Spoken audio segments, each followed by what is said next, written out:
자, 오늘 요한계시록 강의 끊어지지 않기 위해서 계속 요한계시록 강해를 하도록 하겠습니다.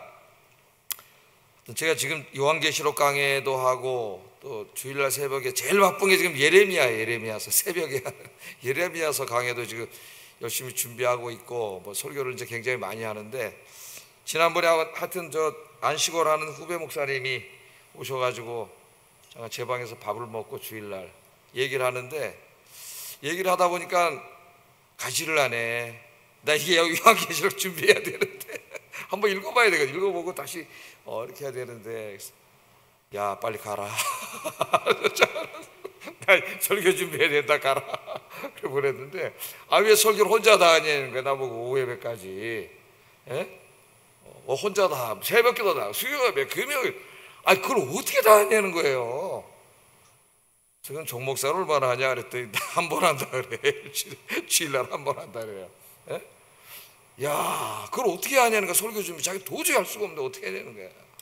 할 수가 없어요. 매일 이게 신학 공부도 많이 해놓고 책도 읽지 않고 그렇게 하면은 도저히 할 수가 없어요. 불가능해요. 불가능. 저는 또 이렇게 끝내고 집에 이제 가면은 너무 졸려가지고 오고 있다가 또 이제 또 볼펜 들고 또 뭐 할까 이렇게 생각을 하고 묵상을 하고 주석을 읽어도 읽혀지지가 않아요. 피곤하면 아무리 읽어도 안 읽혀져요. 저는 자고 일어나서가 이제 제일 머리가 맑기 때문에 오전에 이제 머리 확 돌아갈 때는 책도 잘 읽혀지고 준비도 잘 되고 아이디어 막 인사이트도 떠오르다가 점심 먹고 이제 피곤해지기 시작하면은 아무것도 안 돼요. 아무것도 안 돼요. 젊었을 때보다 이제 그런 면에서 집중력이라는 게 좀 많이 떨어져가지고, 그래서 하여튼 제가 열심히 하고 있습니다. 저는 톰 라이트 교수가 말했듯이 목사는 성경 교사가 돼야 된다. 저는 그 말에 동의해요. 그래서 제가 은퇴할 때까지 성경 교사로서 하여튼 계시록 창세기부터 계시록까지 이미 거의 다 해가지고 올려놨어요. 저기다가 또 새롭게 이제 책들이 또 나오면 새로 해서 다시 공부해가지고 보충하고 보완하고 또 새롭게 강의하고 이런 식으로 해가지고 하여튼 제가 이제 남은 기간 동안은 그렇게 해놓고 나가려고 해요. 해놓고 다 가르치고, 목사가 이제 요새 보통 거의 50이 다 돼가지고 이제 담임 목사로 나가는데 50이 약간 넘어서 되는 사람도 있습니다. 요새 40대 후반 이렇게 하다 보니까 일주일에 설교를 잘 안 해요. 요새 이제 젊은 목사님들은 한두 번밖에 안 합니다. 일주일에. 그러다 보니까는 성경 66권 몇 구절이나 설교할까 그렇게 해가지고 못해요. 그렇게 해서 한 20년 해봐야 몇 구절밖에 못해. 근데 제가 이제 여기 은퇴할 때까지 30년 이상 하게 되는데 하여튼 처음부터 무지장 많이 했어요. 맨 처음에는 설교 성경권 합치면 10몇 개씩 했어요. 일주일에. 그리고 맨 처음에는 또 신방 대신방 내가 다 다녔어요. 다 다니면서 어떻게 했는지 몰라. 나도 젊으니까 새벽 2시 3시까지 일어나서 하여튼 했는데 하여튼 감사해야 돼요. 여러분이 저한테. 알란가 모르겠네. 그렇게 열심히 하는 거 당연하게 생각하면 안 되고, 그래서 열심히 하여튼 하고 있습니다. 제가 한두 번 하고 뭐 설교나 이런 건 제가 만족을 못 하고, 저는 제 만족을 위해서도 제가 공부를, 내가 궁금하니까 공부를 해요. 그래서 지금 이제 욥기도 뭐 새벽기도 옛날에 하면서 이렇게 돌아가면서 이제 대충 공부를 하고 그랬는데, 강해 설교는 이제 자세히 해야 될 부분 욥기하고 아가서는 제가 옛날에 제가 60이 넘으면 이제 한번 강의하겠습니다. 여기 이제 부부 문제라든가 이런 게 많이 나오기 때문에. 근데 아직 아가서도 한번 강해 설교는 하지 않았어요. 아가서를 언젠가 좀 한번 해야 되겠다 그래서 좀 신학적인 밑작업을 해놓으려고 하는데, 강의하기 위해서는 제가 이제 아가서에 대한 신학, 욥기에 대한 신학 책들을 상당히 많이 읽고 개인적인 공부를 해놓은 다음에 그 토대 위에서 이제 주석을 하고 이렇게 해나가야지 안 그러면 엉망진창 주석이 되겠죠. 그래서 공부를 좀 하고 그렇게 하려고 합니다. 다 해놓아서 이제 가려니까는, 그러려면 이제 제가 건강해야 되는데 하여튼 건강 주시겠죠. 또 의사가 하여튼 이런 식으로 계속 가면은 한번 크게 쓰러진다 그래. 한번 크게 온다고. 지난번에 한번 그 사건 때 절대로 안 된다 그래. 크게 오니까 쉬면서 하라 그래서 요새도 열심히 하는데, 이제 뒷목이 뻑뻑해지면은 그날을 이제 하루 잡니다. 그래서 푹 자요. 새벽에 푹 자면은 좀 이렇게 좀 괜찮아져요. 그러면 또 이제 또 며칠 버티. 이런 식으로 지금 하여튼 제가 관리하면서 하려고 해요. 아까 정장로님 화장실에서 만났는데 목사님 잘 관리하면서 하세요. 예? 매일 새벽에 이제 새벽기도 때 만나는데 잘 관리하면서 하시라 관리하면서. 하여튼 기도해 주세요. 예? 또 제가 이제 그 성경을 강해해서 이 성경을 가르치는 데는 내가 누구한테 뒤진다고 생각하지는 않아요. 지식과 그런 데 있어서. 하여튼 재밌게 하느냐? 그거는 자신이 없습니다. 자신이 없는데 하여튼 그 말씀을 잘 지속하고 최선을 다하겠습니다. 자, 오늘 이제 우리 구역 종강연합 예배 드리는데요. 오늘도 이제 11분인가 오셨다 그러죠? 오셔서 이제 등록은 안 하고 이렇게 이제 어떤 교회인가 한번 이렇게 왔다가 가는 거죠. 방문해서. 그래서 등록을 잘 안 하는데 그 중에 한 젊은 분이 그러더래요. 코로나 이후에 오늘이 첫 번째 교회 방문 예배.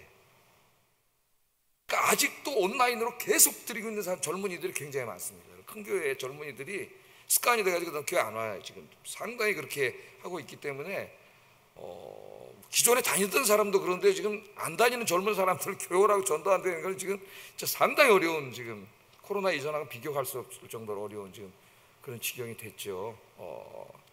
이 오후 예배까지 오신 여러분 믿음이 대단하십니다. 믿음이 특심하셔요. 하나님의 은혜인 줄로 믿습니다. 자, 오늘은 최후 심판을 행하시는 백마타신 예수님 주제로 말씀을 전하겠습니다. 오늘 구역 종강 예배인데 하여튼 한 학기 동안 또 수고해 주시는 구역장님들 너무 감사하고 또 열심히 구역 예배 참석하신 구역원들께 감사드립니다. 우리 박수로 한번 감사합니다.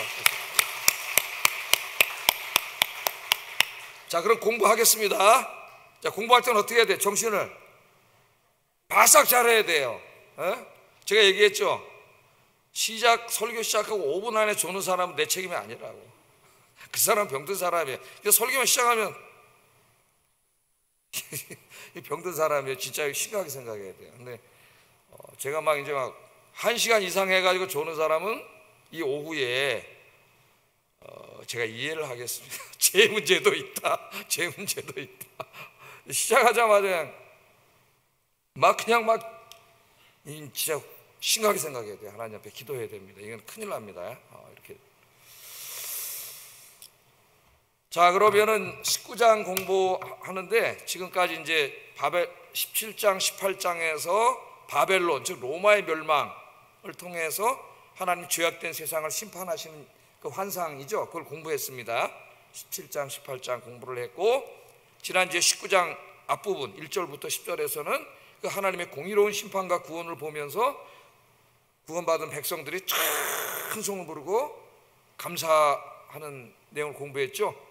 찬송과 감사를 불러요. 여러분 학당들, 조직 깡패들 막 이런 사람들 경찰이 잡으면 막 박수 치잖아요. 그런 걸 한번 생각해 보라 그랬어요. 그리고 이제 오늘 마지막이 19장 마지막 부분은 이 최후 심판을 총 진두지휘하시는 분에 대한 이야기예요. 총 진두지휘하시는 분. 그분이 바로 예수님이십니다. 예수님. 백마타신 예수님. 오늘 이 부분을 공부하겠습니다. 자, 지금까지 요한계시록을 통해서 여러 번에 걸쳐서 하나님이 행하시는 마지막 최후 심판에 대해서 공부했어요. 요한계시록은 오늘 본문에 가서 갑자기 최후 심판이 나오는 게 아니고 계속 중간중간 나옵니다. 최후 심판 이야기가. 왜 그런지는 공부했었죠. 요한계시록은 이런 구조를 가지고 있다 그랬습니다. 한번 좀 보겠습니다. 이게 생각나시죠? 예? 제일 처음에 서론 공부할 때 공부했는데 생각이 안 나십니까? 생각 안 나면 그래야 또 저도 또 반복하고 한 10번을 들어야 된다래요. 10번은 똑같은 설교를 10번을 들어야 그래도 생각이 날까 말까. 이게 생각이 나야 생활에 적용을 하고 써먹는데 금방 까먹어. 그래서 또 한 번 하면 옛날에 들은 것 같은데 이 정도 가지고는 안 되고 이 말씀이 완전히 자기에게 예레미야에서 뭐라 그랬어요? 네 마음에 새기라 그랬잖아요. 새기고 기록하라. 말씀을 새기고 기록해놔야 돼. 이 말씀이. 자, 공부를 해보겠습니다. 자, 요한계시록은 여기 지금 있는 성경 구절들이 최후의 심판을 이미 보여주는 환상들의 그림이에요. 그러니까 요한계시록은 시간 순서로 쭉 이렇게 가는 게 아니고 이게 반복 평행 구조로 진행됩니다. 이게 이제 이렇게 그려놨지만 이렇게 된 거예요. 반복 평행 구조로 이렇게 되어 있습니다. 자, 이건 뭐예요? 여섯째 인을 뗄 때에 이미 하나님의 최후 심판이 이루어지는 그림이 나와요. 생각나세요? 막 왕들과 장군들과 고관들, 이 땅에서 막 권력을 막 누리면서 막 큰 소리 뻥뻥 치던 놈들이 우리 주님의 심판하시는 날 무서워가지고 막 산에 가서 머리 쳐박고 숨어 살려달라고, 빨리 산이 무너져서 차라리 죽게 해달라고 막 그런 그림이잖아요. 최후 심판이 나오고, 또 11장 15절 19절 여기 가면 일곱째 나팔이 불 때에 이 세상의 사악한 나라들이 심판을 받고 하나님의 나라가 임하는 또 세상 최후 심판 그림이 나와요. 여기에 이거 굉장히 중요합니다. 여러분, 지금 이 구조를 아는 게, 이게 잘 모르니까 이단들한테 속아 넘어가는 거예요. 이단들이 설명하면 또 그런가? 그렇게 얘기하는 거예요. 중간중간 한 구절 한 구절 가지고 막 지 멋대로 해석을 하잖아요. 근데 이걸 알면 이렇게 딱 보여주면 얼마나 좋겠어요. 할 수 있으면. 그 다음에 요한 14장 17절 18절에 보면은 영적 전쟁이라는 관점에서 이제 인간의 역사를 돌아볼 때에 사탄이 종이 되어 온갖 악을 행한 자들에게 진노의 포도주로 심판하는 장면이 또 나와요. 최후 심판. 최후 심판을 했으면 다 끝나야 되는데 최후 심판의 모습이 나오고 다시 또 시작되고 다시 시작되고 이렇게 반복 평행 구조로 이렇게 갑니다. 지금 계속 16장에 가면은 뭐가 나옵니까? 일곱 대접 심판이 있을 때 하늘에서 막 45kg 되는 우박이 막 쏟아져 가지고 땅에 있는 인간의 문명이 다 망한 최후 심판 그림이 또 나와요. 그리고 그 다음에 또 다시 돌아가서 쭉 역사가 나오다가 18장 17절 19절 이거 이미 최근에 공부했죠. 바벨론, 세상에 대한 하나님의 최후 심판 그림이 또 나와. 그리고 오늘 본문에 보면은 마지막으로 백마 타신 예수님이 와서 또 최후 심판하는 그림이 나와요. 진짜 이게 왜 중요하냐? 이 구조를 아는 게 왜 중요하냐? 이게 굉장히 중요합니다, 여러분. 책을 읽을 때 옛날에 국어시험 보면은 문단 나누기 이런 걸 많이 하죠. 문단 나누기, 그 다음에 그 패러그래프를 잘 읽고 주제 쓰기 이런 걸 잘하죠. 토플도 영어 보면은 여러분 토플 시험 볼 때 영어 지문이 이따만한 게 나오고 이 메인 센텐스가 뭐냐 이런 걸 물어봐요. 주제가 뭐냐. 이게 이제 이 내용을 싹 읽고 거기 주제를 딱 파악해. 영어인데 그걸 딱 써야 돼요. 근데 토플 시험 시간이 굉장히 짧아요. 그 딱 읽고 한 번 더 읽으면은 그 다음 못 풀어요. 그냥 쫙쫙쫙쫙쫙 이렇게 돼야 되니까 지금 이제 현대인들이 문해력이 굉장히 떨어진다 그러잖아요. 독해력이. 책을 읽고 문장을 이해하는 능력이 현저히 떨어졌어요. 읽는데 뭔 말인지 몰라. 이걸 한 장을 읽어놓고 이게 답답할 노릇이죠. 그래서 문해력 상승, 우리 아이들도 지금 문해력이 굉장히 떨어져가지고 이 문해력, 독해력, 공부 잘하는 애들의 특징이 뭐예요? 한 장을 읽으면 그 주제를 딱 파악해낸다는 거예요. 거기서 큰 차이가 나죠. 아이들 실력이. 그 책을 읽는데 그 책을 읽고 그 주제와 핵심을 탁탁 찾아내는 능력이 대단한 겁니다, 여러분. 계속 읽는데 뭐 50페이지를 읽었는데도 뭔 말인지 모르고 이렇게 되면 안 되겠죠. 그래서 여러분들 기도하세요. 머리를 총명하게 해주셔가지고 성경책 읽을 때 그냥 팍팍팍팍 들어오게 해주세요. 할렐루야. 책은 잘 안 들어오는데 또 드라마는 잘 생각이 나. 드라마는 이렇게 잘 생각이 납니다. 자, 그래서 요한계시록 이 구조를 아는 게 반복 평행이죠. 반복 평행. 이게 왜 중요하느냐? 그 다음 장을 보면 이제 제가 이단들이 엄청나게 많이 나오기 때문에 안다. 이 중요하다 그랬어요. 자, 그래서 성경에 나오는 요한계시록 6장에서 19장까지가 이제 중요합니다. 그게 7시리즈 재앙을 중심으로 이제 돼 있잖아요. 6장에서 19장까지가 요한계시록. 나중에 또 요한계시록 끝나면은 제가 1장부터 다시 또 이렇게 구조를 설명하고 이렇게 몇 번 신학 공부를 시키려고 그래요. 그래도 이제 모르겠다 그러면 뭐 그건 자기 책임에 이제 난 모르나. 그다음부터 여러분 알아서 공부하시죠. 자, 예수님이 2000년 전에 이 땅에 구원을 위해서 오셨습니다. 2000년 전에 아기의 모습으로 여성의 몸을 빌어서 아기의 모습으로 왔어요. 그래서 아무도 몰라. 오늘도 그 얘기가 나와요. 그 이름을 아무도 모른다 그래. 지금도 예수님이 하나님이라 그러면 안 믿잖아요. 사람들이. 아무도 몰라요. 그런데 이제 예수님이 재림하실 때는 아기의 모습으로 은밀하게 오시는 게 아니고 2000년 전에 저 유대 베들레헴 땅에 아무도 모르게 창조주 하나님이 오셨는데 이제 다시 오시는 날은 어떻게 오셔요? 창조주 하나님의 모습으로, 영광의 모습으로, 만왕의 왕의 모습으로 그래서 아까 데살로니가전서에 천군 천사를 대동하고 나팔 소리가 나고 딱 우리 예수님이 오셔서 2000년 전하고는 완전히 달라. 그래서 이제 이 최종 심판이 이루어지는데 오늘 그림은 바로 이 재림 때에 최종 심판과 구원을 위해서 오시는 예수님의 모습을 굉장히 드라마틱하게 표현한 게 백말타 모습이에요. 백말타 드라마틱하게 표현한 겁니다. 그래서 계시록 6장부터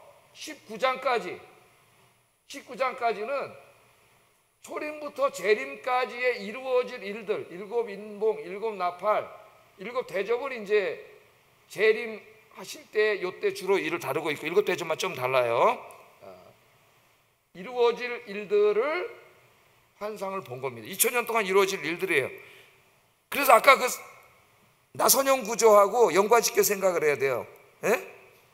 그냥 순서대로 쭉 있는 게 아니라 최후 심판까지 한번 보여줬다가 다시 또 얘기하다가 또 더 올라가 최후 심판 보여줬다가 또 더 올라 이런 식으로 아까 나선형으로 이렇게 해서 재림 때까지 가는 겁니다. 예? 근데 이게 왜 중요하느냐? 지금 모든 요한계시록 2단의 해석이 여기서 엉망이기 때문에. 자, 이 사람들은 요한계시록 어떻게 해석을 하냐 하면은 6장부터 19장까지를 초림부터 재림 사이에 일어날 모든 일이 아니고 언제 일어날 일이라고 생각을 해요. 이 사람들 재림을 2번 한다고 생각하는데, 자, 이게 이제 우리가 생각하는 재림입니다. 예수님께서 지상 재림을 하기 문자적으로 7년 전, 7년 이때가 왔는지 안 왔는지 하여튼 문자적으로 7년, 요 7년을 대환란기라 그래요. 그러니까 요한계시록 7 시리즈 재앙 6장부터 19장까지가 7년 대환란이라는 짧은 기간 동안에 이루어진다고 해석을 합니다. 이게 모든 이단의 뿌리예요. 이단의 뿌리. 요 시리즈에. 그리고 요 7년 대환란이 이루어지기 전에 성도들을 휴거해가지고 여기서 공중 혼인잔치를 7년 동안 열고 이 땅에는 7년 대환란이 벌어지는데 요한계시록 6장에서 19장까지가 요 7년 동안 이루어질 일들이 시간 순서대로 쫙 기록되어 있다고 해석을 해요. 기가 막히게 갖다 깨다 맞춥니다. 여러분 읽으면 쏙 빠져들어가게. 그러니까 아까 내가 그 나선형 구조하고 이걸 모르면 속는다 그랬죠. 그것도 문자적으로 이루어질 것이라고 생각을 하고, 또 그 다음에는 이 땅에서 1000년이라고 이제 20장 공부할 때 다음 주에 공부할 거예요. 천년왕국이 뭔지. 여기서 또 이 단위 다 나와. 천년왕국이 이루어지고 그 다음에 가서야 영원한 하나님 나라가 이루어진다고 하는 이런 종말론이고, 이 사람들이 쓴 성경도 있어요. 성경책에다 주석을 달아놓은 건데 스코필드 바이블이라고 좀 생명말씀하고 팝니다. 영어 성경. 그런 거 사서 읽으면 안 돼요. 왜냐하면 성경은 똑같은데 그 밑에 주석을 달아놨는데 그 주석이 이 세대주의자들의 주석이에요. 세대주의자들의 주석. 그래서 이 틀이 모든 지금 이 잘못된 종말론의 뿌리입니다. 뿌리. 7년 대환란 속에 요한계시록은 예수님의 재림하시기 직전의 문자적인 7년, 요 짧은 기간 동안에 일어날 사건들을 순서적으로 기록한 거예요. 7년 동안. 7년 대환란 동안 이루어질 일이다. 이것이 아니다 그거예요. 아니다. 내가 또 그랬다 그러면 안 되지. 아니다. 아까 그 나선형 구조하고 요거를 아는 게 굉장히 중요하다. 아셨죠? 진짜 아셨나요? 이게 설명해 줄 수 있어요? 이만희 이쪽 신천지나 뭐 이단들이 와가지고 막 얘기하면은 여러분 낯서서 얘기할 수 있습니까? 그러니까 아니에요. 솔직하셔가지고 그랬어요. 또 공부하고 또 공부해야 돼요, 여러분. 공부 안 하면 또 잊어먹고, 나도 잊어먹어요. 나도 세세한 거는 또 공부하고 연구하고 하나님 말씀을 탐구하는 정신이 있어야 돼요. 탐구. 그냥 설교 시간에 왔다니 아이고 예화 하나 듣고 그냥 눈물 한번 흘리면 은혜 받고 가는 이제 어린애 신앙에서 벗어나야 돼요. 그래서 하나님의 말씀이 성경이 이게 진리의 말씀이잖아요. 우리 인생에 이게 정말 무슨 뜻일까? 무슨 말씀일까? 이거 어떻게 우리 삶에 적용할까? 이런 관심을 갖는 사람이라면 제 설교가 제일 유익할 겁니다. 아마 그런 관심이 있다면. 그런 관심 없고 하나님 말씀 무슨 뜻 아무 관심도 없고 난 그냥 하나님 복이나 주세요 이렇게 신앙생활 한다면은 제 설교는 졸릴 거예요. 아마 졸릴 거예요. 그래서 진리에 대한 탐구 정신, 그런 게 있으면 안 늙어요. 성경 읽을 때 막 재밌고 막 읽다 무슨 말인지 모르면 궁금하고 막 물어보고 싶고. 그럼 우리 홈페이지에 들어오면 제가 강해서 웬만한 거 다 해놨어요. 예? 와서 한번 들어보고 큐티하고. 그렇게 해서 그 말씀 하나대로 살아가면은 이 세상 그 누구와도 비교할 수 없는 그리스도인이 돼가지고 하나님 앞에 가면 가장 영광스러운 모습으로 설 거예요. 그렇게 되기를 주의 이름으로 축복합니다. 그럼 이제 빨리 가야지 이제. 자, 그래서 오늘은 이 모든 심판을 진두지휘하시는 마지막에 재림하시는 예수님의 모습입니다. 예수님 모습. 그런데 말 타고 오시는 모습으로 그렸어요. 백마 타고 오시는 모습으로. 자, 그럼 한번 본문으로 빨리빨리 한번 가보겠습니다. 자, 요한이 하늘이 열린 것을 봤죠. 요한계시록에는 하늘이 열린다는 표현이 처음에도 나왔죠. 하늘이 열린다는 표현. 하늘은 저 하늘이 아니라 그랬어요. 저 하늘이 열리면 구름 끼었다 구름이 싹 없어지는 거겠죠. 그럼 파란 하늘이 나오는데 그래도 예쁜데, 그냥 저 하늘만 바라보이고 아무것도 안 보이던 하늘이 열린다는 것은 오전에 제가 설교했듯이 하나님이 계신 하늘, 하나님이 계신 하늘이 이건 투명막으로 이렇게 돼 있어서 볼 수가 없는데 가끔씩 하나님이 그 문을 열어준 사람이 있어요. 사도 요한이 대표적이에요. 다니엘도 열어줬고. 그 문이 열어주실 때 이 눈으로는 볼 수 없는 하늘을 보게 되는 거예요. 하늘. 하나님이 계신 곳. 하나님이 계신 곳. 부럽지 않으세요? 보고 싶지 않으세요? 근데 한번 보고 싶은데 하나님 아직 안 보이시는. 하늘이 열린 거예요. 자, 하늘이 열렸습니다. 그랬더니 하늘에 백마 타고 있는, 백마를 탁, 아마 백마 타고 있는 건 여러분이 많이 봤을 거예요. 백마 탄 사람들이 많아요. 그 사람이 있는데 그 백마 탄 사람의 이름이 있습니다. 오늘 본문에 보면 이름이 4번 나와요. 4번. 백마 탄 사람의 이름이 4가지 나오는데 이 백마 탄 사람의 이제 전체적인 이름은 충신과 진실이에요. 충신과 진실. 11절 한번 읽어보겠습니다. 시작.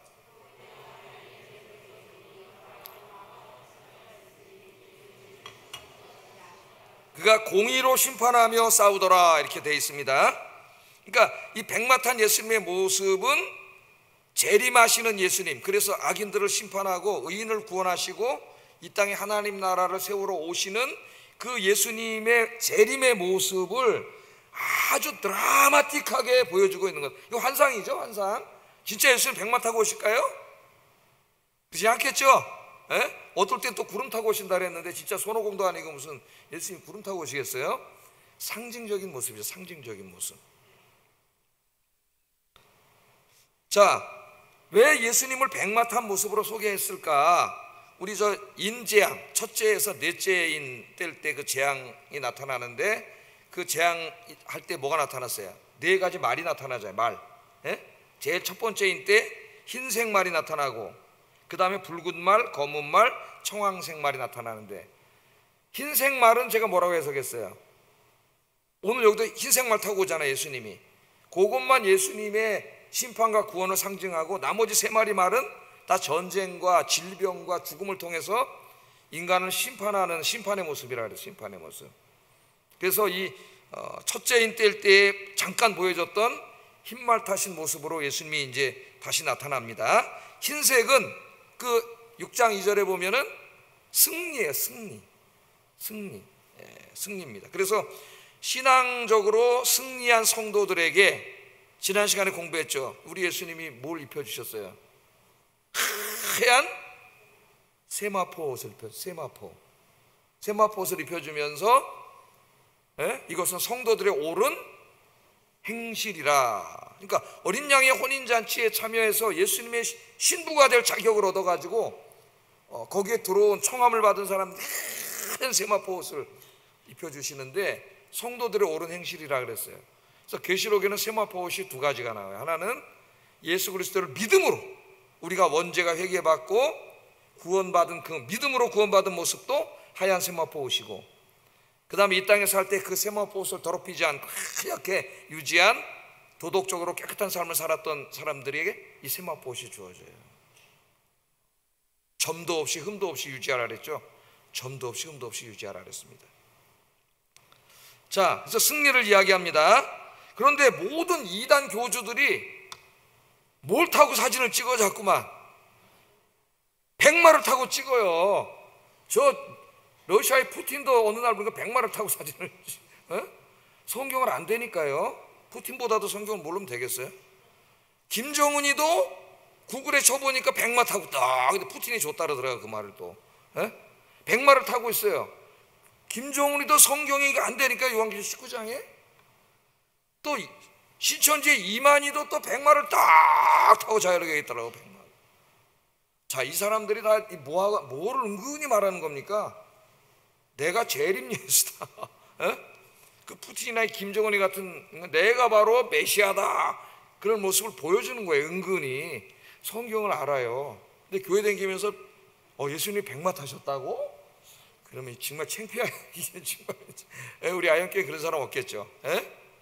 백마를 딱 타고, 나는 메시아라고 한 적 없는데, 재림 예수라고 한 적 없는데, 그렇게 이만희가 얘기했다 하더라도 자기가 뭘 보여줬어요? 백마 타고 쫙 나타났어요. 은근히 내가 재림 예수잖아요. 19장에 내가 재림 예수임을 은근히 보여주는 거예요. 사람들이 속잖아요. 참 안타까운 사람들이 속아요, 여기.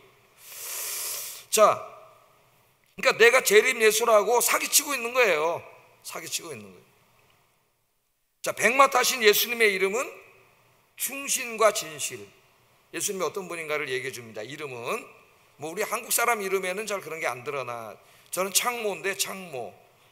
근데 제 창자가 좀 독특한 창자예요. 옛날에는 컴퓨터 치면 안 나왔어요, 이 창자가. 요새는 나와요. 옥소리 창자예요. 옥에서 나는 소리 창. 근데 이름을 누가 지어줬냐면은 이름 짓는 사람에게 가서, 우리 어머니 아버지가 교회 안 다니실 때 이름 짓는 사람이 지어줬대. 창, 옥소리. 그 모자는 법모자예요. 그러니까 아마 우리 아버님이 판사가 되라고 이걸 지어준 게 아닌가. 옥소리 나는 그 카랑카랑한 소리로 법을. 근데 하나님 어떻게 하셨는지 목사가 되게 하셨네. 목사가까지 인간의 법이 아니라 하나님의 진리의 말씀을 카랑카랑한 목소리로 옥소리로 진짜 전하라고 이름을 지어줬어요. 근데 이제 한창 우리 애들 날 때는 보면은 금방 알 수가 있습니다. 이름이 하은이, 예은이, 성은이, 또 성자, 우리 게 성자 권사님이 계셔요. 예수님이야, 예수님. 이렇게 이제 누가 봐도 제 교회 다니는 거는 엄마 아버지가 금방 알죠. 저는 창모 그러고 몰라, 사람들이 엄마 아버지가. 근데 이제 젊은 분들이 이름을 그렇게 짓기 시작해가지고 금방 알아요. 근데 요새는 또 이제 그렇게 안 짓는 것 같아요. 요새 뭐라고 하시나요? 우리 애는 제가 이제 은우라고 줬어요. 은우. 은우는 이제 은비 이렇게 질라 그러다 보니까 뭔가 좀 너무 많아. 그 당시 은비가 엄청 많았어요. 그래서 이걸 좀 잘 생각해 봤더니 은혜 은자에다 비우자를 써야지 이게 은혜의 비가 되잖아요. 근데 비우자는 이름에 거의 쓰지 않아요, 사람들이.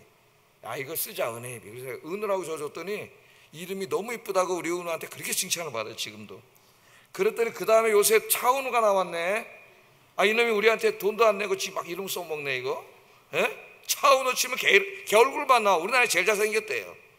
차은우 아시죠? 어떻게 이름 알았는지 차은우를 써먹었어. 로얄티를 받아야 되는데 여기다가. 우리 주한이는 우리 아버지가 지어주셨기 때문에 제가 이제 터치할 수가 없었어요. 터치. 저는 원래 의환이라고 질러요. 의환. 오를 의자를 써가지고 제가 그때 막 학생운동하고 이런 데서 정의를 위한 빛날 환자. 환자는 이제 돌림자, 불화자가 들어가야 되고, 정의를 위해서 불타는 사나이, 정의를 밝히는 사나이. 이랬더니 우리 아버님이 오를 의자는 고난이 많아. 고난이. 의를 위해서 싸우는 사람 고난을 많이 다. 그래서 지혜지자로 바꿔서 지혜지자. 근데 지금 생각하면은 우리 아버님 이름 더 좋아요. 정의보다 더 한 수준 높은 게 지혜야, 지혜. 하나님의 지혜를 빛나게 하는 거야. 또 걔도 목사가 됐어. 목사가 해가지고. 그리고 이제 우리 주한이가 남자 얘기를 하면은, 오늘 설교하는 거 내가 뭔 소리만 하고 있네, 이거. 우리 아버님이 또 이 학렬 따라서 이제 하고, 그 다음에 이제 이름을 만들어서 도혁이라고 전화. 도혁 한자까지. 도혁이 멋있더라고. 차도혁. 그렇지 않아요? 길도자에다가 그 도가 빛나는, 그 진리가 빛나는 사람이잖아요.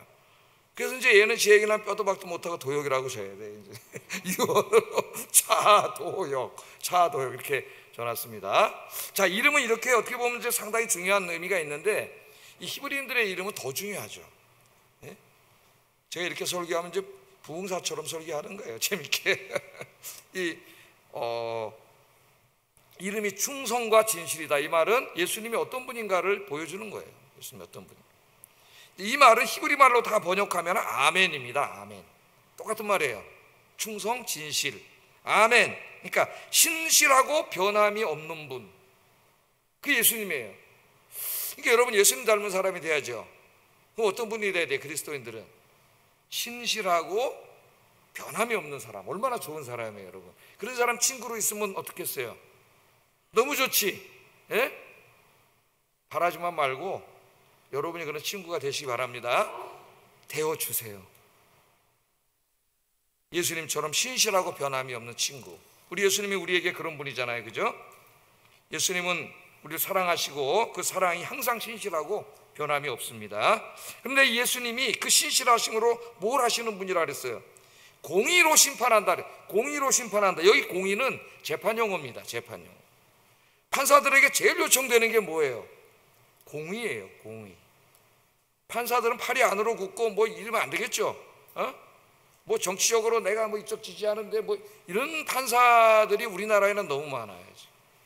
그래서 이 사법부가 완전히 이게 정치판이 돼버렸어요. 그러다 보니까 재판을 안 해.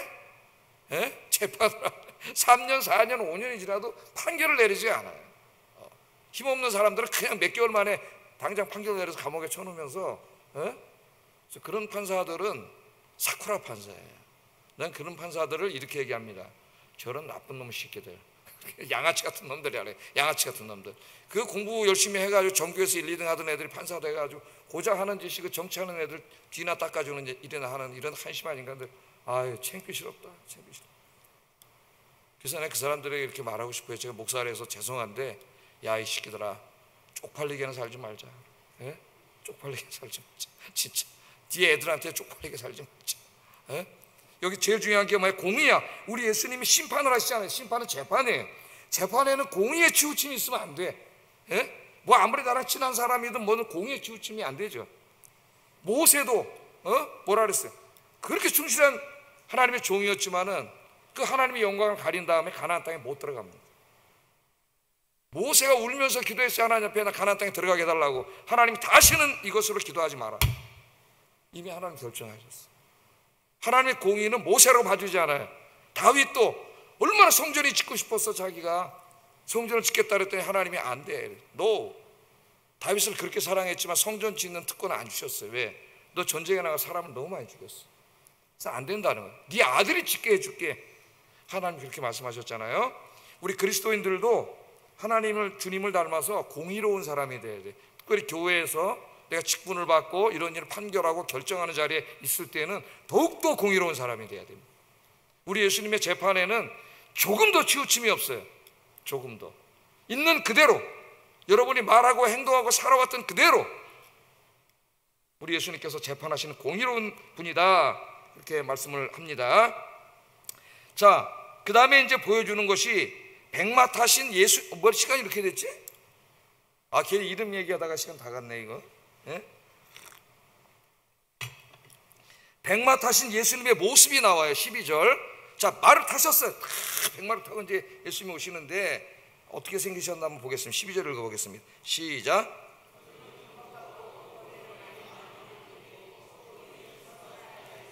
자기밖에 아는 자가 없고, 여기 이름이 또 하나 써 있죠. 아까 이름은 충성과 진실인데 이름이 또 있어요. 자, 눈이 뭐 같아요?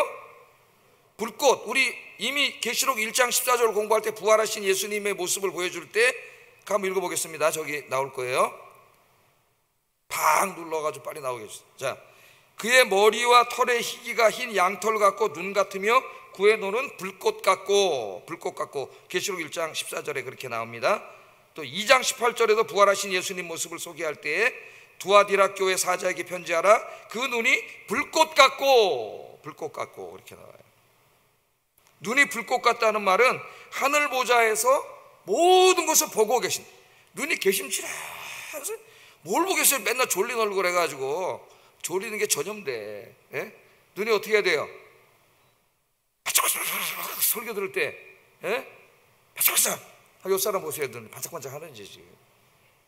이제 설교한 지 30분 지났기 때문에 졸면 제 책임도 있어요. 제 책임. 반짝반짝 있는. 그 어떤 회사에서는 CEO가 직원 뽑을 때 눈만 본대요. 진짜로. 일본의 어떤 CEO, 유명한 CEO입니다. 왜 눈만 보냐 그랬더니 난 젊은이들의 열정을 본다 그래요. 아무리 재능이 있고 뭐 영어 시험을 100점 맞고 소용없다는 거야. 열정이 없는 사람은 아무것도 이룰 수 없다는 거예요. 눈에 나타난대. 눈에 막 이글이글 막, 예? 이글이글 막 말씀 진리를 배우고자 하는 막 그 열정이 막 눈에서 막 팍 나오는데 어디 셔터가 이게 이렇게 예? 쫙 지금 이 진리의 말씀이 들어오는데 막 정신 바짝 나가지고 막, 예? 막 적어야지, 막 적고 써야지.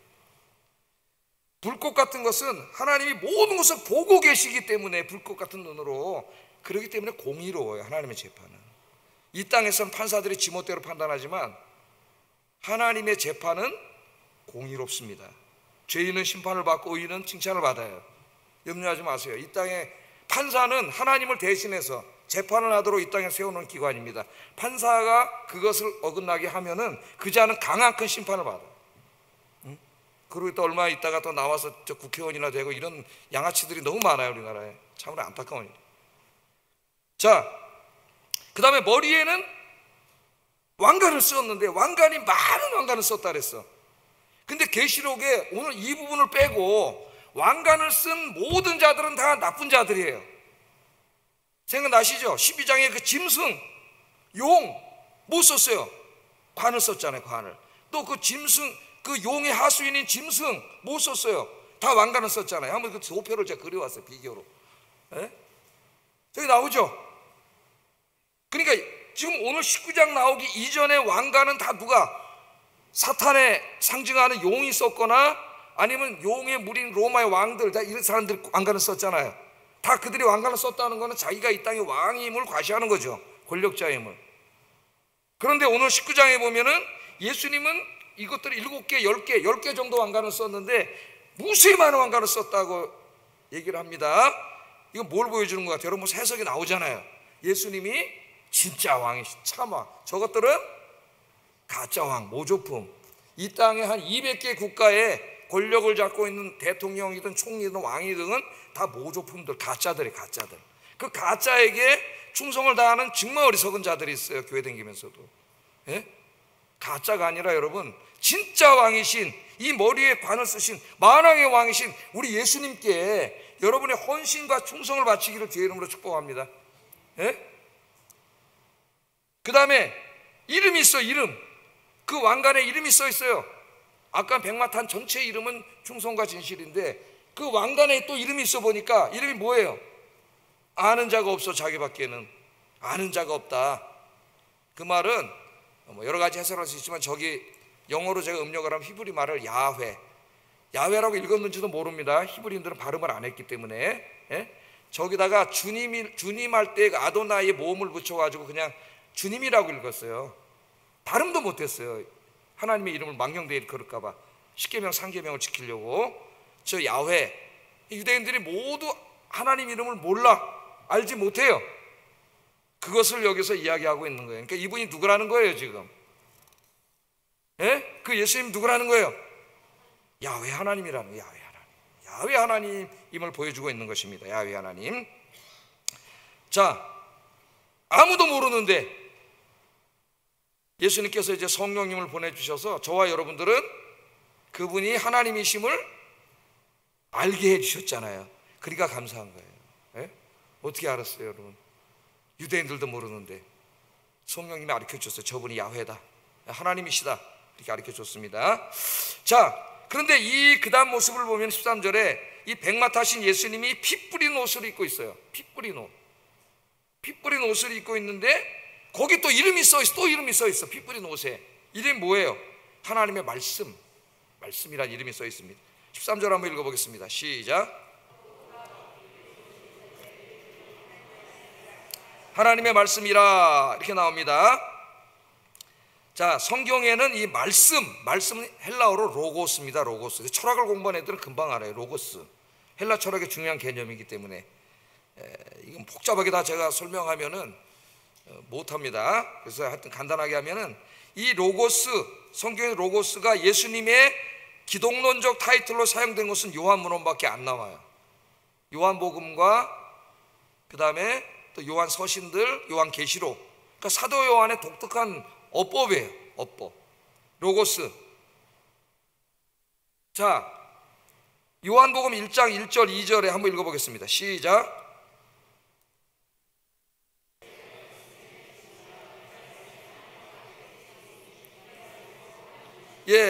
태초에 말씀이 계시니라. 우리말로 하면은 말씀이 있으니라 좀 어떻게 이상하게 들릴 수 있는데, 헬라인들이 들으면 태초에 로고스가 있었다 그 말이에요. 그 로고스는 뭐냐? 헬라인들이 생각하기에 야, 이 우주가 어떻게 생겨났지? 누가 만들었지? 생각을 했단 말이에요. 인간이니까 이 우주를 누가 운행하지? 그렇게 생각을 했단 말이에요. 아, 우주를 창조하고 우주를 운행하는 누군지 모르지만 그 신을 로고스라 하자 그랬어요. 로고스라 하자. 그래 로고스가 탄생한 거예요. 근데 이제 요한이 그 로고스는 너희들이 생각하는 그 로고스가 아니라 예수님이 창조주요 생명을 주시는 분이요 계시자라 이렇게 가르치려고 로고스라는 걸 의도적으로 사용했습니다. 그런데 유대인들에게 있어서 로고스는 뭐예요? 하나님 말씀이에요. 하나님이 태초에 말씀으로 세상을 창조하시고 말씀으로 하나님 뜻을 계시해 주시죠. 그런데 그 말씀이 지금 육신이 되어서, 성경이 이렇게 말하죠. 인간이 되어서 이 땅에 찾아오셨다. 그러니까 예수님이 누구예요? 바로 창조주 하나님이시고 그분이 계시자예요. 하나님 뜻을 알리는 계시자.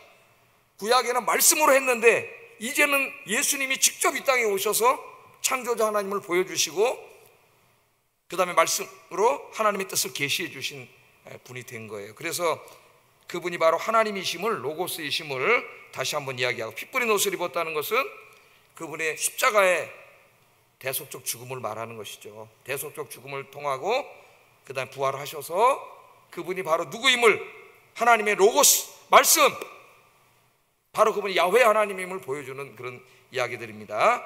이 말씀으로, 말씀이 기준이 되어서 이제 마지막에 공의로 심판하실 거예요. 모든 판사는 법의 기준에서 판단하지 자기 맛대로 판단할 수가 없는 거죠. 법에 마찬가지입니다. 하나님의 공의의 심판은 성경 말씀이 법이에요. 이 하나님의 법이에요. 이 말씀대로 살았냐 그렇지 않았느냐에 따라서 그 사람의 인생이 판단이 됩니다. 이 말씀으로. 그래서 이분은 진리의 말씀이에요. 그래서 성도들은 어떻게 살아야 돼요? 말씀대로 살아야지. 말씀대로. 세상의 원리대로, 세상 사람들의 생각대로 그렇게 살지 말고 말씀대로 살아야 된다. 시간이 58분이기 때문에 다음 주까지 같이 공부하겠습니다. 다음 주까지. 다음 주에 한번 다시 복습하면서 공부를 하는데, 마지막으로 이제 이 부분만 이야기하고 나머지 뒷부분 다음 주에 하겠어요. 같이 한번 다시 복습하면서 다음 주에 또 공부를 하겠습니다. 한 농부가, 여러분이 잘 아는 얘기입니다. 말씀대로 살아야 된다. 이것을 생각하기 위해서 한 가지만 말씀드릴게요. 한 농부가 당나귀를 몰고 시장으로 가고 있었습니다. 여러분 잘 아는 얘기예요. 일단의 사람들이 농부를 보고 비웃듯이 이야기합니다. 저 사람 무진장 어리석구만요. 아니 그 당나귀를 타고 가지 왜 이렇게 걸어가는겨? 갑자기 충청도 사람이 됐네. 왜 이렇게 걸어가는 거야 이게? 타고 가지. 그러니까 농부가 그 말을 들으니까 맞는 것 같아요. 그래서 이제 그 당나귀에다 자기 아들을 태우고 이제 갔습니다.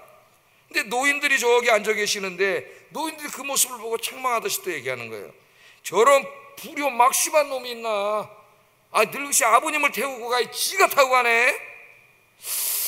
또 맞는 말인 것 같아 이분이. 그래서 이번에 농부 아들을 내리게 하고 이제 자신이 당나귀를 또 타고 이제 갔습니다. 이번에 이제 여인들이 있는 곳을 지나가게 됐는데, 여인들이 말하기를 저 사람 되게 게으르네. 자기만 편하게 타고 가고 아들은 걷게 하고 뭐 저런 아버지가 다 있어 또 이러는 거예요. 여성들이. 그러니까 또 그 말을 들으니까 또 그런 것 같아요. 그래서 이번에 농부는 아들과 함께 둘이 한 번에 탔어요. 둘이 타면 뭐라 그러겠지. 둘이 타고 하니까 어느 마을 지나가는데 사람들이 또 뭐라 그러는 거예요. 예? 저 몰인정한 인간들 봐라, 자기들 편하겠다고 두 놈이 다 타고 가네. 당나귀는 어떻게 하라고 이러는 거예요. 그러니까 또 거기 당나귀에서 내렸습니다. 머리가 이제 상당히 복잡해졌습니다. 여러분 어떻게 해야 돼요? 예? 어떻게 해도 사람들을 만족시킬 수가 없는 거야 이게. 그래서 이번에는 당나귀 4발을 묶어가지고 어린이 동화책에 나온 얘기잖아요. 예? 묶어가지고 이제 지고 갔더니 사람들이 보면서 또 깔깔대고 웃으면서 또 당나귀 지고 간다고 놀리는 거예요.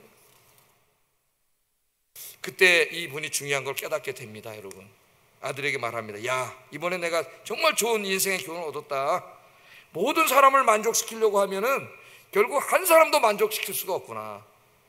우리에게 중요한 교훈을 줘요. 이 사람에게 비유 맞추고 저 사람 비유 맞추고 저 사람 늦추고 저 사람 맞추고. 예? 아무도 만족시킬 수가 없어요. 특히 지도자가 그렇게 하면 안 되겠죠, 여러분. 예? 이 말씀이 우리에게 중요한 교훈을 줍니다. 여러분, 하나님의 말씀 앞에 진실하면 어떤 사람과의 관계에서도 실패하지 않습니다. 이 사람, 또 저 사람, 또 저 사람, 저 사람 이러지 말고 하나님을 딱 바라보고, 오늘 예수님의 이름이 하나님의 진리의 말씀이에요. 진리의 말씀. 말씀대로 살아가세요. 누가 뭐래도 진리의 말씀대로 살아가면 두렵지 않습니다. 누가 뭐래도 옆 쳐다볼 거 없어요. 진리의 말씀 붙잡고 말씀대로 똑바로 걸어가시는 여러분 되기를 주의 이름으로 축복합니다. 뒷부분은 다음 주에 또 연속해서 강의하도록 하겠습니다. 우리 같이 기도하겠습니다. 자, 주님이 오실 날이 정말 가까웠는데 오늘 사람들이 잊어먹지 말라고 백말 타고 오시는 모습으로 탁 나왔어요. 이 세상은 영원하지 않습니다. 이 세상의 악도 영원하지 않습니다. 우리 주님이 심판하러 오시는 그날이 있어요. 그날을 소망하면서 기다리면서 오늘 이 땅에 살아가는 동안 하나님의 말씀 따라 한 걸음 한 걸음 신앙의 길을 걸어가게 하소서. 기도하겠습니다.